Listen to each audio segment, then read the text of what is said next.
সেই নীতি ভারতবর্ষকে চটিয়ে হবে না। ভারতবর্ষকে অস্থির করার চেষ্টা করেছেন বাংলাদেশকে নিয়ে, বাংলাদেশকে দিয়ে বলা যায়। অন্যদিকে ট্যারিফ, তারপর রাশিয়ার তেলের কেনার ওপরে তার একেবারে অত্যাধিক ট্যারিফের সেই হুঙ্কার, কখনো 100%, কখনো 500%। দেখছে কোনো দিকে কোনো লাভ হচ্ছে না। চীনের দিকে ভারত না ঝুঁকলেও কাছাকাছি একটা ভারত চীন সম্পর্ক তৈরি হচ্ছে, কারণ বর্ডার ডিসপুটটা মিটে গিয়েছে। কিন্তু চীনও কি থেমে আছে? আন্তর্জাতিক কূটনীতিতে কেউ কিন্তু নিজের জমি এক বিন্দু ছাড়ে না, চীন তো ছাড়েই না। ভারতও সঙ্গে সঙ্গে লেগে আছে। এখন আগে আমি আমেরিকার কথাটা বলে নিই। আমেরিকার আমাদের রাষ্ট্রদূত যিনি সার্জিও গোর, তিনি সম্প্রতি বলেছেন, US Ambassador to India Sergio Gore recently held a high-level discussion with Indian counterpart Union Commerce Minister Piyush Goyal, dismissing reports of a deadlock in bilateral trade negotiations. অর্থাৎ ট্রেড নেগোসিয়েশন যে তার হচ্ছে না ভারতের সঙ্গে, একটা ডেডলক হয়ে আছে। এত যে G7 তেল পারলেন, my great friend, a tough negotiator, great man বলে ট্রাম্প যে এত সুখ্যাতি করলেন, হ্যান্ডশেক ছাড়া তো গলায় গলায় তো মেলা হলো না। অর্থাৎ মোদিজি ওই বলেছিলেন, একবার অবিশ্বাসের পাত্র হয়ে গেলে মোদিজি আর বিশ্বাস করবেন না, যেমন বিএনপিকে আর বিশ্বাস করছেন না। আমি বলি না, কূটনীতিতে প্রতি মুহূর্তে খেলা চেঞ্জ হচ্ছে। এখন ভারতকে খুশি করার জন্য ট্রাম্প উঠে পড়ে লেগেছে। তিনি ভারত আসার ইচ্ছা প্রকাশ করেছেন G7 মিটিংয়েই, পার্শ্ব বৈঠকে। ভারত হ্যাঁ না কিছুই বলেনি, একটা আমন্ত্রণ পত্রও পাঠায়নি যে আপনি আসুন। এবারে আসি চায়না প্রসঙ্গে।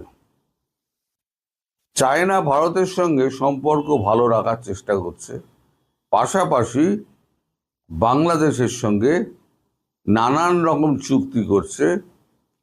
সেটা আপনার তিস্তা ব্যারেজ হোক, আপনার ফাইটার জেট হোক, আপনার এডি সিস্টেম হোক, নানান রকম সমঝোতাপত্র তৈরি হচ্ছে। এটা না আমেরিকা ভালো চোখে দেখছে, না ভারত ভালো চোখে দেখছে। ভারত মুখে কিছু বলে না। ভারত কি করেছে, গ্রেট নিকোবর আইল্যান্ড, যেটা মালাক্কা স্টেট, তার একেবারে কাছাকাছি, সেই মালাক্কা স্টেটের কাছাকাছি গ্রেট নিকোবরে ভারত কি করছে শুনুন। ভারত মহাসাগরে নিজের ক্ষমতা বাড়াতে এবং দেশের অর্থনৈতিক প্রতিরক্ষা মজবুত করতে ভারত সরকার গ্রেট নিকোবর এবং লাক্ষাদ্বীপের মতো দূরবর্তী দ্বীপগুলিতে প্রায় 9 থেকে 10 বিলিয়ন ডলারের বিশাল অঙ্কের অর্থ লগ্নি বা বিনিয়োগ করছে। এই বিনিয়োগের মূল লক্ষ্য দ্বীপগুলির পরিকাঠামো উন্নত করা এবং আঞ্চলিক নিরাপত্তা জোরদার করা। মূল উন্নয়ন প্রকল্পসমূহ গ্রেট নিকোবর মেগা প্রকল্প প্রায় 9 বিলিয়ন মার্কিন ডলার, মানে হচ্ছে আপনার 90,000 কোটি টাকার একটা প্রকল্প হাতে নেওয়া হয়েছে। এখানে কি থাকছে? ট্রান্সশিপমেন্ট পোর্ট, মালাক্কা প্রণালীর কাছে একটি বিশাল কন্টেনার টার্মিনাল, বিমানবন্দর, বিদ্যুৎ, একটি গ্রিনফিল্ড আন্তর্জাতিক বিমানবন্দর এবং গ্যাস ও সৌর বিদ্যুৎ কেন্দ্র তৈরি করবে, লাক্ষাদ্বীপে পর্যটন কেন্দ্র করবে এবং লাক্ষাদ্বীপে যেটা প্ল্যানে আছে সেখানেও একটা সমুদ্র বন্দর করা হবে, যেটা এখানে উল্লেখ করা নেই। কৌশলগত পরিবেশ প্রভাব কি পড়বে? মালাক্কা প্রণালীর কাছাকাছি অবস্থান হওয়া একটি সামুদ্রিক বাণিজ্যের নজরদারি এবং দেশের সুরক্ষা ব্যবস্থায় সাহায্য করবে। এই যে মালাক্কা প্রণালী আছে না, এই মালাক্কা প্রণালী হচ্ছে ভারতের একেবারে লাক্ষা গ্রেট নিকোবরের একেবারে সামনে 100 কিলোমিটারের দূরে। আর চীন বলে রেখে দিয়েছে যে এই মালাক্কা প্রণালী হচ্ছে আমাদের রেড লাইন। মালাক্কা প্রণালী দিয়েই একমাত্র চীনের জাহাজ বেরোতে পারে।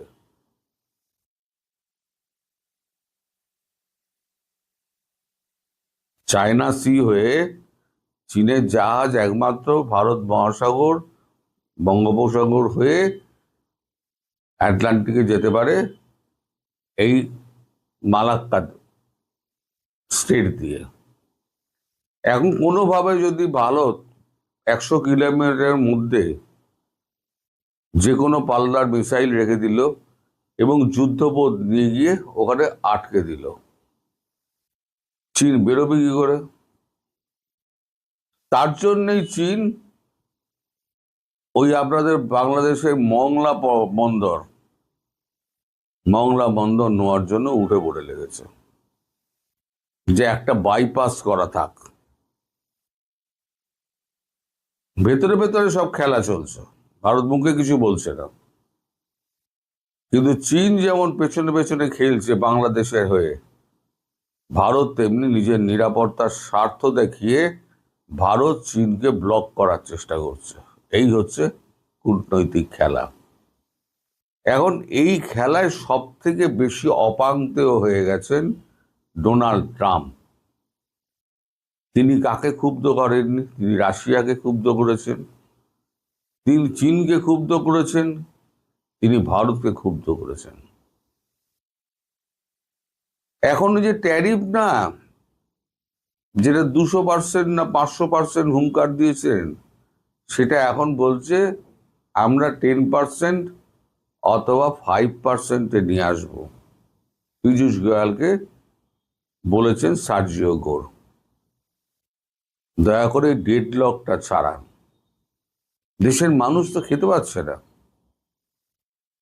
মানুষ যদি খাবার না পায়, মশলাপাতি না পায়, দুগ্ধজাত প্রোডাক্ট যদি না পায়, যেটা ম্যাক্সিমাম ভারত এবং কলম্বিয়া থেকে আসে, ভারতটা ম্যাক্সিমাম শাক সবজি যাই বলুন না কেন সব ভারত থেকে যায়, মাছ মাংস সব।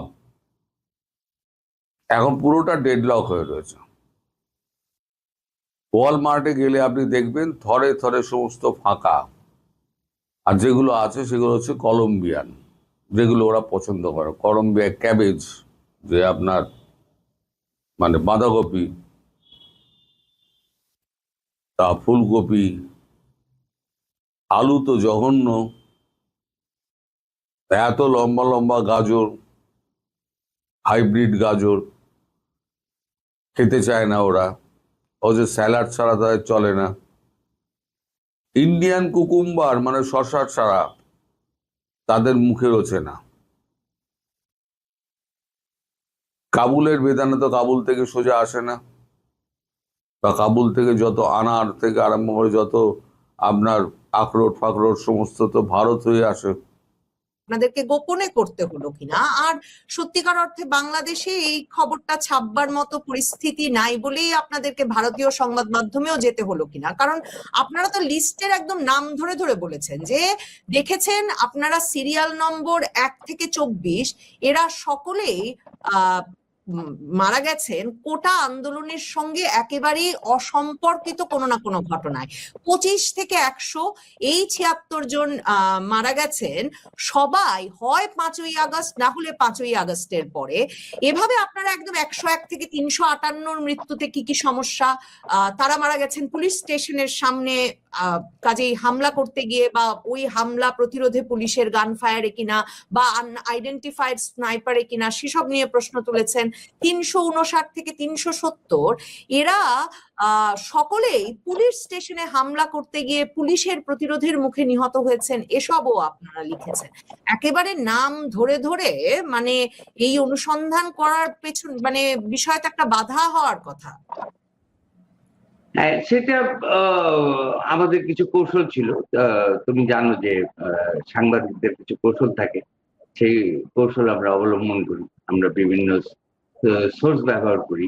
হ্যাঁ, তো যে টিমটা কাজ করেছে আসলে নাম প্রকাশ করতে চাচ্ছি না, ব্যক্তি যারা কাজ করেছে তাদের নাম প্রকাশ করতে চাচ্ছি না, কিন্তু আমরা একটা টিমটার একটা নাম দিয়েছি এবং সেই টিমটার কথা তো আমি বলেছি প্রতিবেদনে।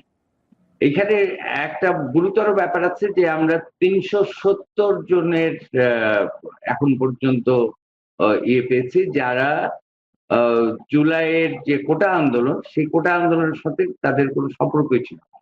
এখানে কিন্তু গেজেটভুক্ত কারা হতে পারবে বা এই যে জুলাই শহীদ যাদেরকে বলা হলো সেখানে কিন্তু একটা সংজ্ঞা আছে যে 5ই আগস্ট পর্যন্ত রাষ্ট্রীয় বাহিনীর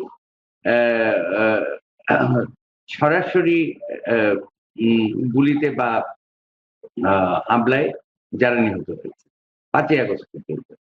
হ্যাঁ, তো স্বাভাবিকভাবে আমরা সেই 5 তারিখ পর্যন্ত তালিকাভুক্ত কারা হয়েছেন সেইটা প্রথমে বের করার চেষ্টা করেছি। তারপরে 5 তারিখের পরে যারা অন্তর্ভুক্ত হয়েছে 5 তারিখে, মানে 5 তারিখ বা 5 তারিখের পরে প্রায় সেপ্টেম্বর অক্টোবর পর্যন্ত, তো তারা কিভাবে মারা গেল বা তাদের কেন এই গেজেটভুক্ত করা হলো, সেইটা করতে গিয়ে আমরা দেখেছি যে আসলে প্রথমেই যেটা করা হয়েছিল যে দুটো শব্দ কিন্তু ঘুরে ফিরে এসছে না কাহিনী হিসেবে, একটা হচ্ছে গণহত্যা আর একটা হচ্ছে গণকবর। তো গণকবরের অস্তিত্ব আমরা আসলে পাইনি। আর গণহত্যার ডেফিনেশন তো জাতিসংঘের ডেফিনেশন আছে, সেই ডেফিনেশনের মধ্যে পড়ে না এটা, যে মানে নির্দিষ্ট কোনো গোষ্ঠী, জাতি বা সংগঠন নির্মূল করার চেষ্টা করা হয়েছে হত্যা করে, এরকম কোনো ঘটনা তো পারে। তো এইখানে আমরা যে 370 জনকে পেলাম যে আন্দোলনের সাথে কোনো সম্পর্কই ছিল না, হ্যাঁ, এবং সড়ক দুর্ঘটনায় মারা গেছে সে কেন এখানে অন্তর্ভুক্ত হবে, বা মদ্যপানে মারা গেছে সে কেন অন্তর্ভুক্ত হবে, এই বিষয়গুলো তো গুরুতর প্রশ্ন। তো এইখানে আমাদের প্রথম ব্যাপারটা ছিল যে 1400 জন মারা গেছে জুলাই আন্দোলনে, এরকম একটা বিষয় জাতিসংঘ তরফ থেকে এসছে, জাতিসংঘের যে তদন্ত দল বাংলাদেশে এসেছিল। তো আমরা পরে যেটা জানতে পারি সেটা হচ্ছে যে আইসিটির যে প্রসিকিউশন টিম ছিল, চিফ প্রসিকিউটর তাজুল ইসলামের নেতৃত্বে, তারাই একটা গল্প সাজায়। হ্যাঁ, এবং সেই গল্পটাতে আসলে সংখ্যা একটা বড় ব্যাপার ছিল, যে কারা কি এইটা বিষয় না, বিষয় হচ্ছে সংখ্যা। তো এখানে 1400 জন, এই 1400 জনের পরে সেই 1400 জনকে তো প্রুভ করতে পারছে না, তারপরে 834 জন, সেই 834 জনকেই এখন প্রশ্নের সম্মুখীন হয়ে গেছে আসলে এই তালিকাটাও। কারণটা হলো যে এই যে 370 জনের আসলে কোনো সম্পৃক্ততা নেই এই আন্দোলনের সঙ্গে। হ্যাঁ, আর 5 তারিখের পরে এই অর্ধেক প্রায় গেজেটভুক্ত অর্ধেকই প্রায় হচ্ছে 5 তারিখের পরে কোনো না কোনো ভাবে মারা গেছে। তো মানে এখানে আপনারা এমনও আছে 600 জনেরটা এখন পর্যন্ত ভালো করে যাচাই করতে পেরেছেন, সেই 600 জনের মধ্যেই এই এই মানে বিপুল সংখ্যক মানুষকে দেখা যাচ্ছে যে কোটা আন্দোলনে মৃত্যু নয়, অন্যভাবে মৃত্যু এবং 5ই আগস্টের পরে মৃত্যু। একদম একদম তাই, একদম তাই। এবং এই 1400 জনের গল্প তো গল্পটা তো পুরোটাই গল্প। হুম নাম তালিকা কোনো কিছুই বোধহয় জাতিসংঘের হাতে যেগুলো তুলে দেওয়া হয়েছিল, হ্যাঁ, সেখানে নানান ধরনের অস্পষ্টতা এবং আছে, এবং জাতিসংঘের মতো একটা অর্গানাইজেশন, তাদের মানবাধিকার অর্গান যেটা, তারা তো এই প্রবেটা করেছিল ফরকার তুর্কের অধীনে যেটা। তো সেখানে এইরকম গুরুতর একটা বিষয় নিয়ে তারা কেন করলো? দ্বিতীয়ত হচ্ছে যে এই যে আমরা যে স্থানীয়ভাবে এটা করার চেষ্টা করছি, আসলে তো এটা হওয়া উচিত ছিল যে মানে এত বড় একটা ঘটনা যদি ঘটে, তাহলে আন্তর্জাতিক সম্প্রদায় বা এই যে বর্ডারলেস জার্নালিস্ট যারা কাজ করেন, হ্যাঁ, তারা এসে এই এই অনুসন্ধানটা করলেন না কেন? সেগুলি আমাদের কাছে কিন্তু খুব বিস্ময়কর লাগে। হ্যাঁ, যে মানে একটা তথ্য, একটা অসত্য প্রচারণা আছে, সেই প্রচারণাটা কেন মানে অনুসন্ধান করে সঠিক তথ্যের একটা প্রকাশ হচ্ছে না? বা একটা নির্বাচন হলো, সেই নির্বাচনের পরে একটি রাজনৈতিক সরকার এলো, তারাই বা অন্তর্বর্তী সরকারের এই তালিকা যেগুলো অসঙ্গতিপূর্ণ, সেইটাকে তারা নতুন করে পরীক্ষা নিরীক্ষা করে দেখছে না কেন? না মানে 1400 সংখ্যাটা কোথা থেকে এলো সেটা কি আপনারা বের করতে পেরেছেন কিনা? আর আপনি লক্ষ্য করেছেন কিনা আন্তর্জাতিক অপরাধ ট্রাইব্যুনালের নতুন চিফ প্রসিকিউটর কিন্তু বলেছেন যে সংখ্যা আরো বাড়বে, কারণ উনিও গণকবরের কথা বলছেন। উনি বলছেন অনেক লাশ নাকি নদীতে ভাসিয়ে দেওয়া হয়েছিল, যদিও নদীতে ভাসা লাশের সংখ্যা গত কমাসে রেকর্ড ছুঁয়েছে, বাংলাদেশের মানবাধিকার সংস্থাগুলোই সেটা বলছে, কিন্তু আন্তর্জাতিক অপরাধ ট্রাইব্যুনালের চিফ প্রসিকিউটরের কথায় পরিষ্কার যে তারাও সংখ্যা বাড়াতে চান এবং বিএনপি সরকার সংখ্যা বাড়াচ্ছে। তো এই যে মানে সংখ্যা বাড়ানোর যে প্রশ্নটি এত সহজে যে বেরিয়ে আসছে যে বাংলাদেশের পত্র পত্রিকা পেয়েছে, আপনারা পাচ্ছেন যে মানে বাজ পড়ে মৃত্যু, মদ পানে মৃত্যু, সবাই ঢুকে পড়েছেন, মানে এই ঘটনাটা ঘটতে দিচ্ছে কেন সরকার? এটা দেখো, যখন অন্তর্বর্তী সরকার এই তালিকাটি করে, হ্যাঁ, তখন তারা নিজেরাই জানতো যে এত বড় তালিকা আসলে নেই, হ্যাঁ, এবং তখন এই চিফ প্রসিকিউটর তাজুল ইসলামের আন্ডারে যে প্রসিকিউশন টিম, এরা কিন্তু প্রথমে হচ্ছে আমরা যেটুকু জানতে পেরেছি বা বুঝতে পেরেছি, বেওয়ারিশ লাশের খোঁজ করছে। যে সেই বেওয়ারিশ লাশ কোথায় দাফন করা হয়েছে, কি হয়েছে, সেইগুলিকে এই তালিকাভুক্ত করে ফেলে। তো এত সংখ্যায় বেওয়ারিশ লাশ রাখা উচিত ছিল না। এগুলো পরবর্তী ধাপে যে পর্বগুলি আসবে সেগুলোতে তোমরা জানতে পারবে। হ্যাঁ, তো এই বেওয়ারিশ লাশকে তালিকাভুক্ত করে ফেলা, হ্যাঁ, এবং এই যে নাম থেকে শুরু করে অনেক অসঙ্গতি আছে তালিকার মধ্যে। সেটা হচ্ছে যে পূর্ণ নাম নেই, হয়তো একটা ছোট্ট করে নাম আছে, হ্যাঁ, তারপরে ধরো বাবার নাম ইংরেজিতে তো মার নাম নাই, বা মার নাম বাংলায়, হ্যাঁ। তো এইভাবে কিন্তু জিনিসগুলি থাকে না। এইভাবে কিন্তু তোমার কি বলে ন্যাশনাল আইডি কার্ড যেটা আছে, সেইভাবে তো আর থাকে না। তো আইডি কার্ড নাম্বার ধরে, আইডি কার্ডের ধরে যদি তালিকার মধ্যে বিষয়গুলো ঘটে, তাহলে তো হচ্ছে একদম সেই সব ইয়েতে কিভাবে নামটা আছে, বাবার নাম কিভাবে আছে, মার নাম কিভাবে আছে, সেইভাবে থাকে, হ্যাঁ। এবং সেটা মিলবে যে ডেথ সার্টিফিকেটের সঙ্গে। আবার হচ্ছে তুমি ডেথ সার্টিফিকেট ছাড়া তো কাউকে কোথাও কবর দিতে পারবে না, হ্যাঁ। তো সেই কবরটা কোথায় দেওয়া হলো, কিভাবে দেওয়া হলো, আচ্ছা যদি দেশে ছাড়াই কবর দেওয়া হয়ে থাকে, তাহলে তো সেখানে হচ্ছে ডিএনএ টেস্ট করেও সেটা উদ্ধার করতে পারলে কথা। হ্যাঁ, এইরকম অনেক অসঙ্গতি আছে। এগুলো কিন্তু আমরা খুব প্রফেশনালি করার চেষ্টা করেছি, যে একটি তথ্যের সাথে আরেকটি তথ্য মিলিয়ে আরেকটি তথ্যের সাথে আরেকটি তথ্য পাওয়া যায় কিনা। হ্যাঁ, এইভাবে মিলিয়ে মিলিয়ে দেখেছি যে এখানে অসঙ্গতিতে ভরা। মানে একটা বড় যে অসঙ্গতির কথা আপনারা তুলে ধরতে চেয়েছেন সেটা হচ্ছে মৃত্যুর অধিকাংশ মানে 600 জনের একটা বড় অংশ আপনারা দেখছেন 5ই আগস্ট বা তারপরে ঘটেছে। তাহলে 5ই আগস্ট বা তারপরের মৃত্যুকে জাতিসংঘ বা বাংলাদেশের আদালত সেজন্য শেখ হাসিনাকে দায়ী করা যায় কিনা বা আওয়ামী লীগকে দায়ী করা যায় কিনা, এমনকি ওই যে থানা পোড়াতে গিয়ে বা মানে বিভিন্ন আওয়ামী লীগ নেতার বাড়ি পোড়াতে গিয়ে যে সব অগ্নিকাণ্ড ঘটেছে সেগুলোর মৃত্যুও যদি এখানে অন্তর্ভুক্ত করা হয়, এটার কোনো আইনি ভিত্তি থাকে কিনা? সেই প্রশ্নটাই তো আমরা তুলছি, যে থানায় আক্রমণ করে সেখানে হামলা করতে গিয়ে যারা নিহত হলো, বা বিজিবির গাড়িতে আক্রমণ করতে গিয়ে যারা নিহত হলো, বা আনসারের গাড়িতে গিয়ে যারা হামলা করতে গিয়ে নিহত হলো, তারা কোন ডিফিনিশনে এই তালিকায় ঢুকলো? আর 5 তারিখের পরে তো এই তালিকায় তাদের সংখ্যা অনুযায়ী এই তালিকা ভুক্ত হওয়ার কথা না। 5 তারিখের পরে, 5 তারিখ দুপুরের পর থেকে যদি বলি আমরা, 5 তারিখ দুপুরের পর থেকে তো দায়টা অন্যের কাছে চলে যাবে। তাহলে সেই মৃত্যুগুলোর দায় কার? হ্যাঁ, যদি 5 তারিখের পরে মৃত্যু হয়ে থাকে, তো সেইটা কিন্তু অর্ধেকেরও বেশি। এবং সেইখানে একটা বড় জিনিস আছে, যে এগুলো বেশিরভাগই ঘটেছে আগুন লাগাতে গিয়ে।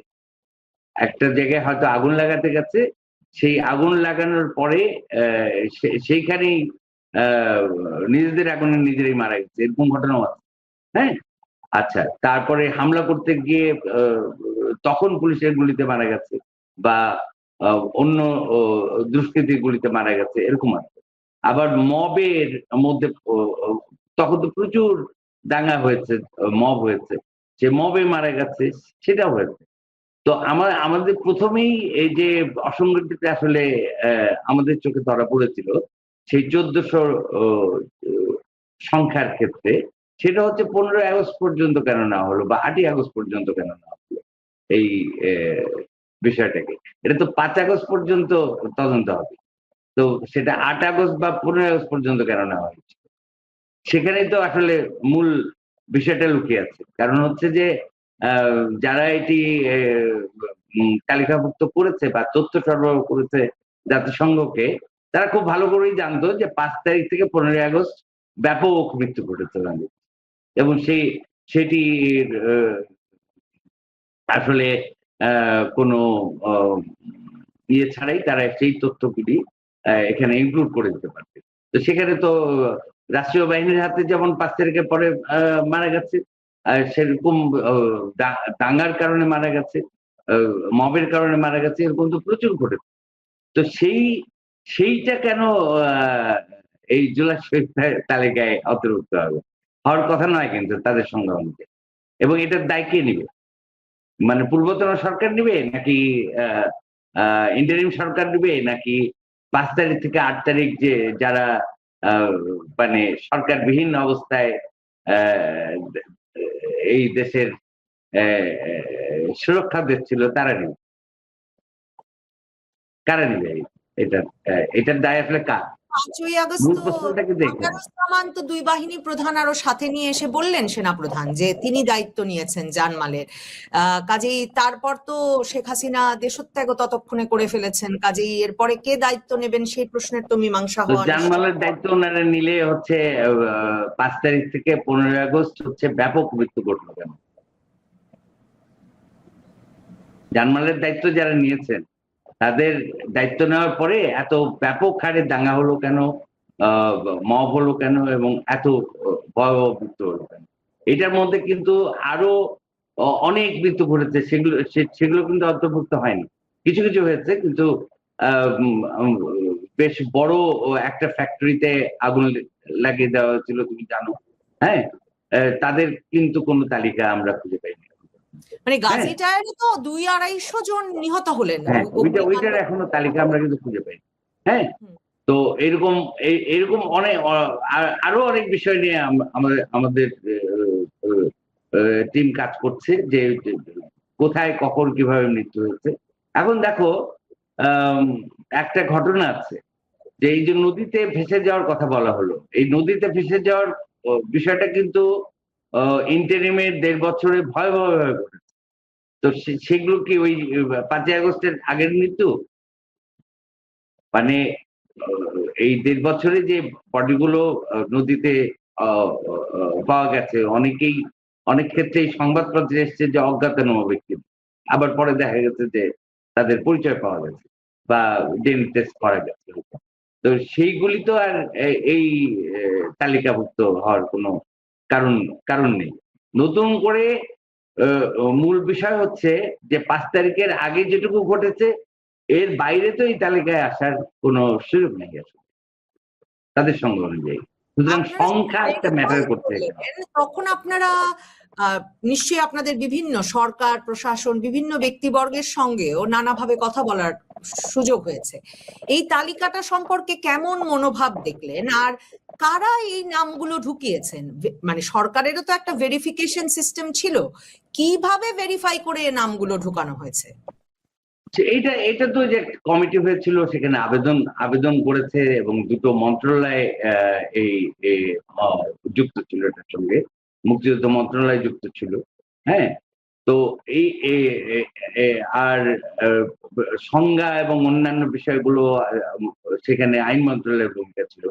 এখানে আইন মন্ত্রণালয়, মুক্তিযুদ্ধ মন্ত্রণালয় এবং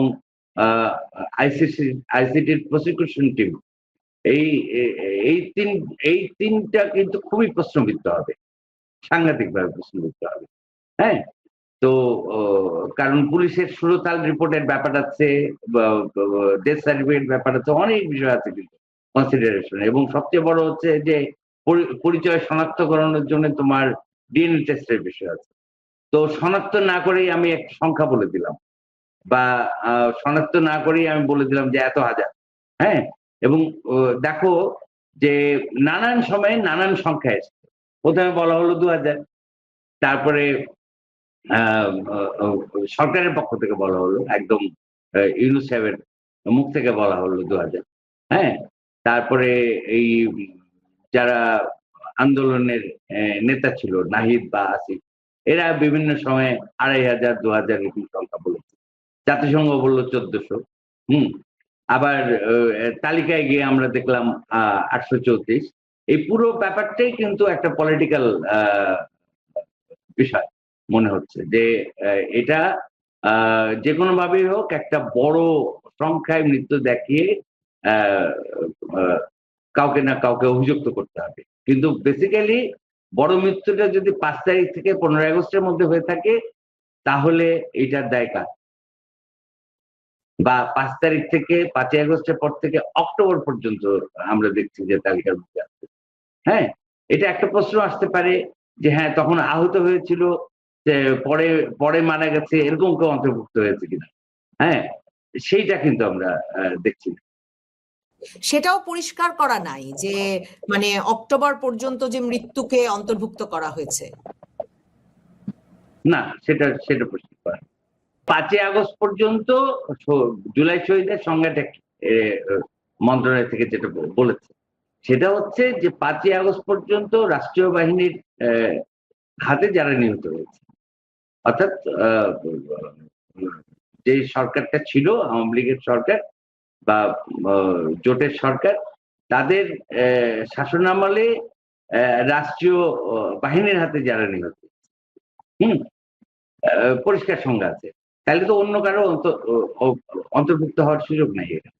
হ্যাঁ, মানে দাঙ্গায় মারা গেছে বা আগুনে পুড়ে মারা গেছে, এরকম কারো অন্তর্ভুক্ত হওয়ার সুযোগ নেই। হ্যাঁ, আচ্ছা, তো এই 5ই আগস্ট পর্যন্ত। তাহলে 5 তারিখের পরে যারা মারা গেছে, মানে ডেথ সার্টিফিকেট অনুযায়ী 5 তারিখের পর থেকে অক্টোবর অনুযায়ী পর্যন্ত যারা মারা গেছে, এরা তো তোমার বেশিরভাগই আমরা দেখছি যে মানে আগুন হামলা করতে গিয়ে অক্টোবরে একজন মারা গেলে তো বলাই যেতে পারে যে উনি আগে আহত হয়েছিলেন, তা আহত ব্যক্তি অক্টোবরে মারা গেলে তাকে অন্তর্ভুক্ত করলে অসুবিধা কি?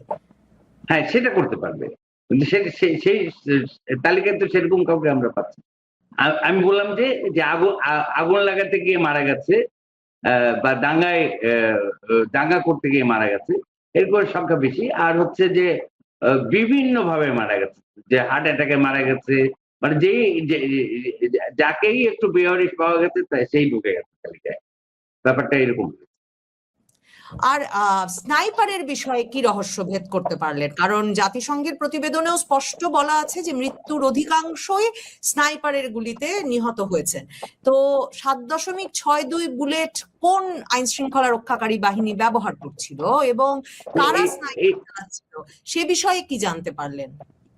এইটা তো রেজিম চেঞ্জ নিয়ে যে আমি আরেকটা সিরিজ প্রতিবেদন করেছিলাম, সেখানে তো পরিষ্কার কিছু তথ্য ছিল, হ্যাঁ, যে এটা কারা এবং কে। হ্যাঁ, এই স্নাইপারদের বেশিরভাগই যে বিদ্বেষী বিচ্ছিন্নতাবাদী ছিল এবং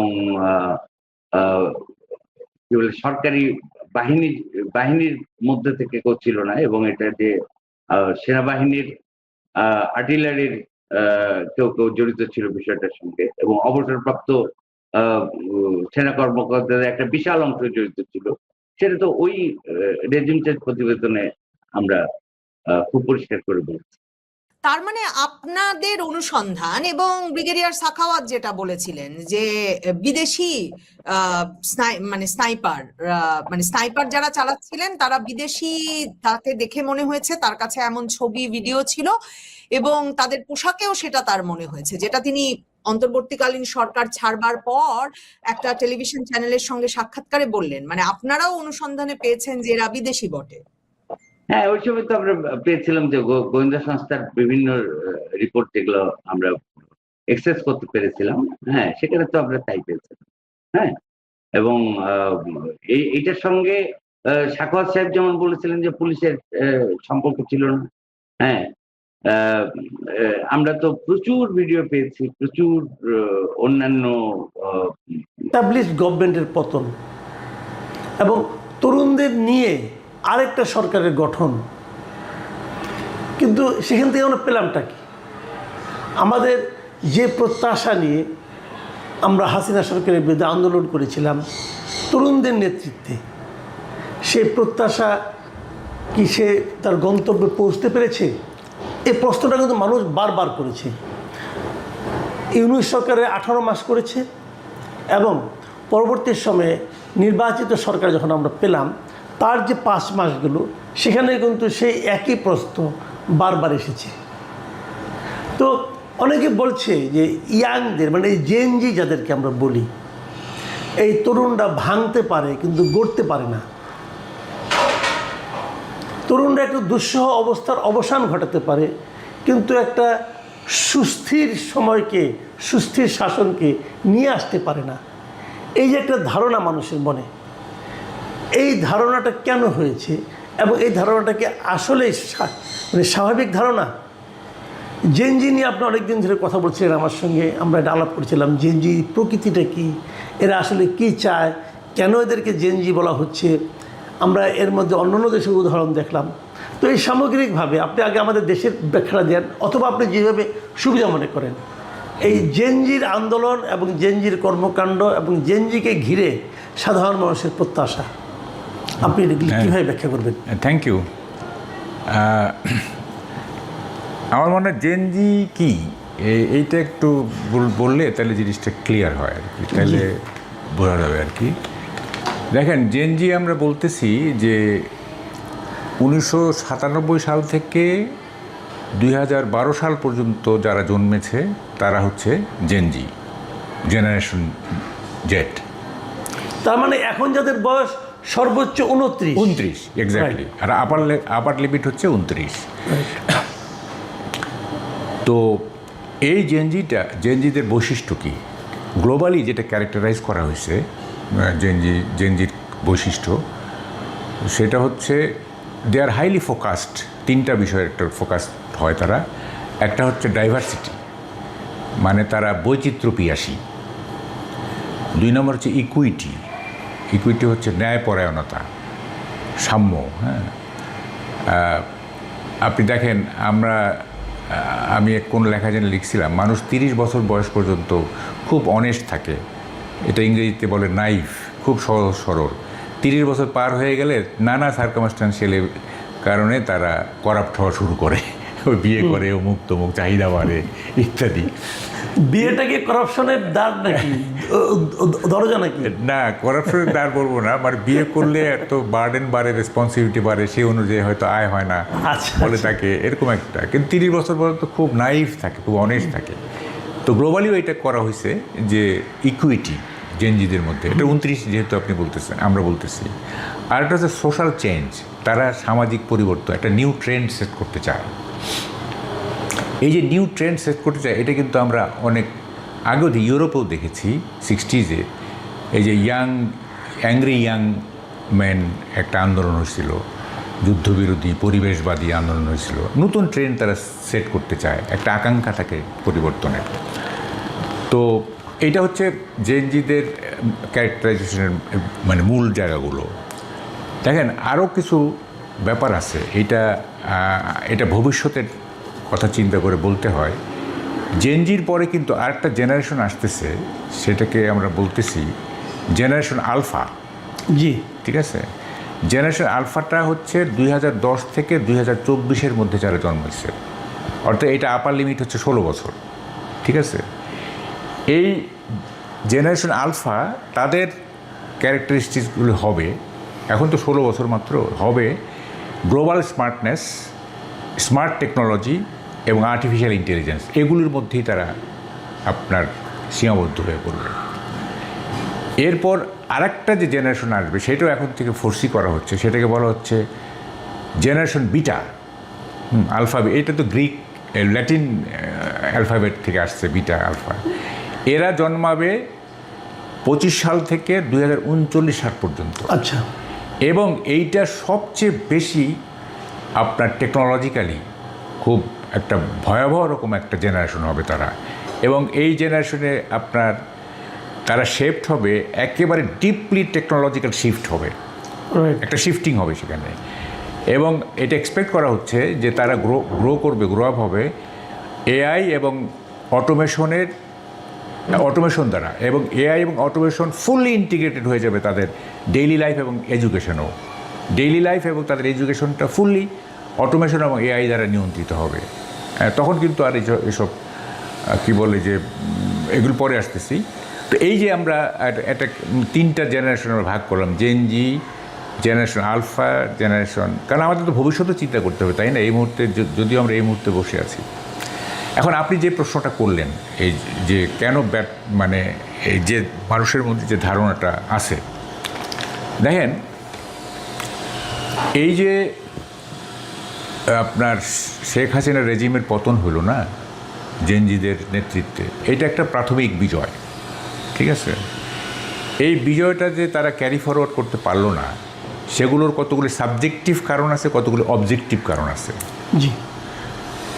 একটা কারণ হচ্ছে, সেটা আমি এর আগেও বহুবার বলছি, সেটা হচ্ছে সে সাইমন বলিভারের সেই উক্তিটি, বিখ্যাত উক্তিটি, যে revolution devours is own children, বিপ্লব তার নিজের সন্তানদের খেয়ে ফেলে। এবং এটা অনেক জায়গাতে দেখা গেছে পৃথিবী। বিপ্লব করার সময় যে ডেডিকেশন থাকে, বিপ্লব করার সময় যে মোটিভেশন থাকে, যে ইডিওলজিক্যাল একটা ব্যাপার থাকে, সেইটা বিপ্লব শেষ হয়ে গেলে সেটা থাকে না, তখন ওই বিপ্লব নিজেই এই বিপ্লবীদেরকে খেয়ে ফেলে। ঠিক আছে। এইটা আমরা 71-এও দেখছি। আপনি যদি স্বাধীনতা সংগ্রামকে একটা বিপ্লব ধরেন, তাইলে এই বিপ্লবের পরে যখন বঙ্গবন্ধু আর্মস জমা দিতে বললেন, তখন কিন্তু অধিকাংশ আর্মস জমা দেওয়া হয় নাই, এবং এই আর্মসগুলো দিয়ে নানা রকম অপকর্ম করা হয়েছে, এই ছিনতাই থেকে শুরু করে নানা রকম অপকর্ম হয়েছে। তাইলে দেখা যাচ্ছে যে স্বাধীনতা অর্জনের পরে যারা অংশ নিয়েছিল, তাদের একটা অংশ, সব না, একটা অংশ তারা ডিরেল হয়ে গেল, তারা নানা রকম অপকর্ম। তো সো এটা আমাদের মানতে হবে যে revolution divorce is own children. 2 নম্বর কারণটা হচ্ছে, দেখেন, technology without liberal arts can be destructive. আপনি যদি শুধু টেকনোলজি নির্ভর, জেনজিরা তো টেকনোলজি নির্ভর একটা মানে জেনারেশন, টেকনোলজির সাথে যদি আপনি লিবারেল আর্ট যুক্ত করতে না পারেন, এই লিবারেল আর্টসের মধ্যে আছে ধরেন ইতিহাস, আপনার এই শিল্প, কলা, ফিলসফি, হ্যাঁ, এই জিনিসগুলো যদি টেকনোলজির সাথে যুক্ত না হয় তাইলে এইটা ডিস্ট্রাকটিভ হতে পারে। আচ্ছা। এই জন্যই বোধ করি আইনস্টাইনের মতো বড় টেকনোলজিস্ট তো আর পৃথিবীতে জন্মায় নাই, উনি কিন্তু হাতে একটা বেহালা রাখতেন। এটা সিম্বলিক যে দেখো, শুধুমাত্র টেকনোলজি নির্ভর হলে হবে না, এই বেহালাটারও দরকার আছে। মানে উনি কি বেহালা বাজাতে পারতেন না? বাজাতে হয়তো অ্যামেচারিস্ট ছিলেন, কিন্তু উনি সাথে রাখতেন এটা বেহালাটা। আচ্ছা আচ্ছা আচ্ছা।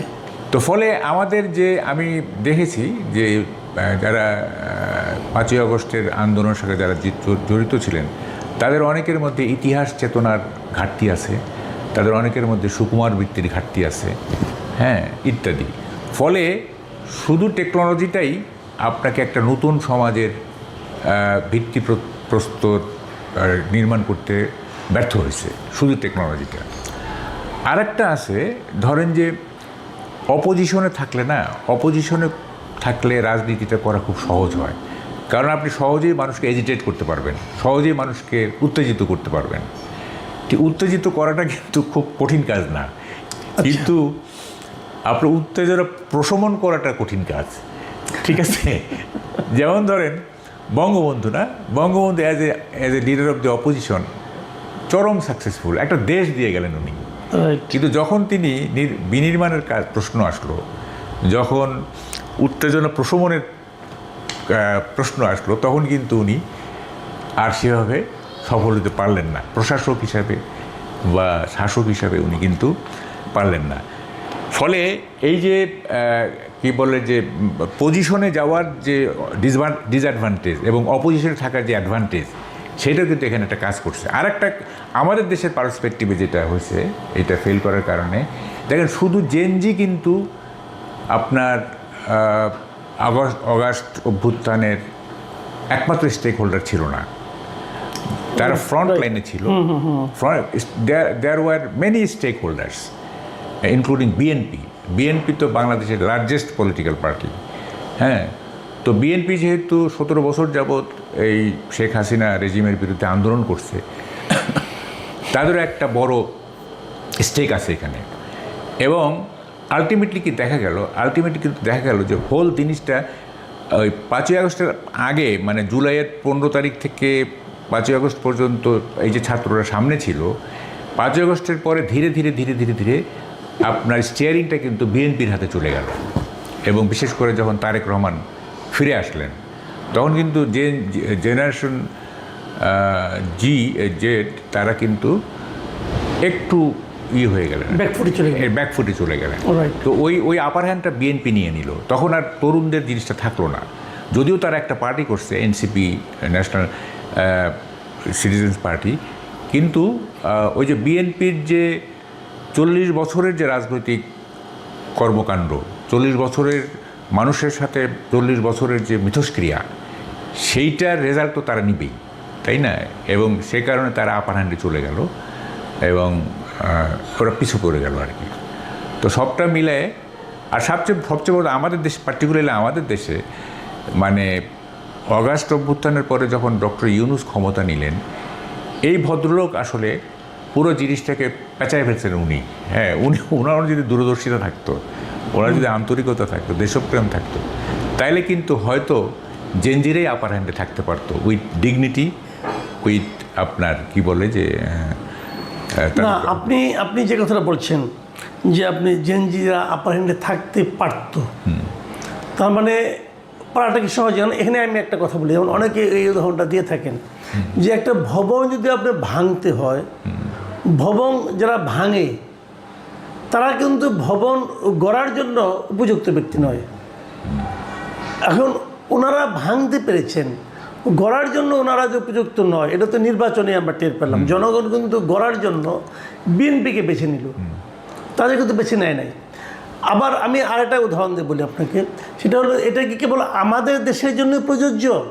আমরা নেপালে কি দেখলাম, সেখানে তো আমরা একই জিনিস দেখলাম। এখানে আমাদের এখানে মনে করেন নির্বাচনে জনগণ জেনজিকে বেছে নেয় নাই, বিএনপিকে বেছে নিয়েছে দেশ গড়ার জন্য। নেপালে কিন্তু ওদের যে নির্বাচন হয়েছে সেই নির্বাচনে দেশ গড়ার জন্য তারা কিন্তু জেনজিকেই বেছে নিয়েছে। কিন্তু জেনজিকে বেছে নেওয়ার পর এখন তারা সফল হচ্ছে না, অথবা আবার অন্য জেনজিদের কাছে সমালোচনার মুখে পড়ছে। এটা কেন হচ্ছে? আচ্ছা, এখানে একটা ব্যাপার আছে। এই যে আপনি বললেন যে ভাঙা, না ভাঙার জন্য একটা স্ট্রাইকিং ফোর্স লাগে, আর কিছু লাগে না, ঠিক আছে? আপনি যখন সোসাইটিতে এই পুরনো সমাজ ব্যবস্থা ভাঙতে চান, সেই ভাঙার জন্য কিন্তু কোনো কষ্ট করতে হয় না। কষ্ট করতে শুধু ওই রেজিমটাকে ফেলে দিলেই হইল, এটা স্ট্রাইক করে। কিন্তু এই যে আপনি পুরনো ছবিটা মুছে ফেলতেছেন, আপনি পরবর্তী ছবিটা কি আঁকবেন সেইটা তো আপনার মাথায় নাই। আপনার মাথায় আছে ছবিটা মুছে ফেলতে হবে, ঠিক আছে? আচ্ছা, আপনি যে বললেন এই যে জেনজির কথা বলি না, দেখেন আসামের চিত্রটা দেখেন আপনি।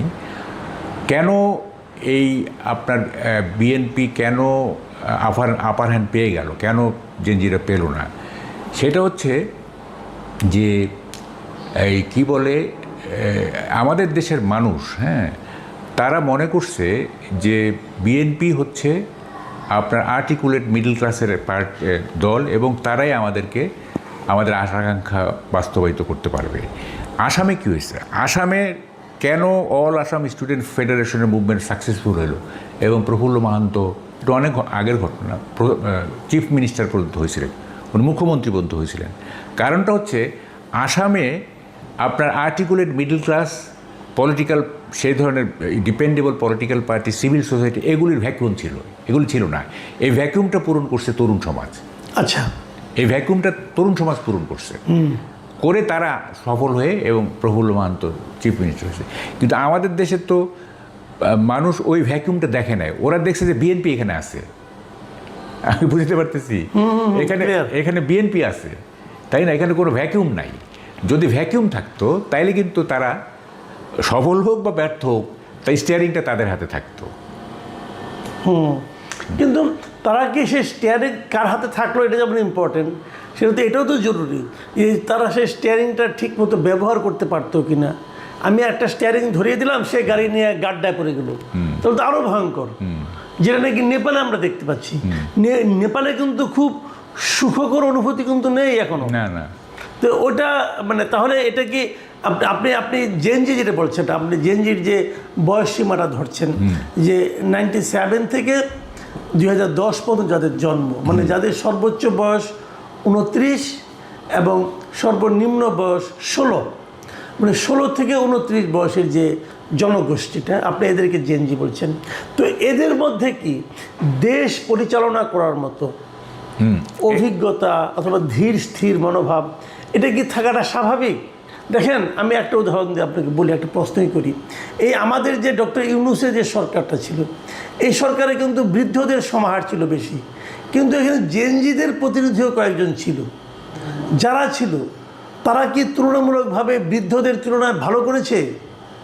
তাদের তো বদনাম আরও বেশি হয়েছে। এটাকে আপনি কি বলবেন? এখানে বলি আমি, তরুণ সমাজে জেনজিদের উচিত ছিল, দেখেন বাংলাদেশে গ্লোবালি ধরেন যে 33-র নিচে কিন্তু কোনো হেড অফ দি গভর্নমেন্ট পর্যন্ত হয় নাই, ঠিক আছে? এবং আমাদের যদি জিয়া রহমান ধরেন, উনি প্রেসিডেন্ট হয়েছেন সম্ভবত 38-এ বোধ হয়।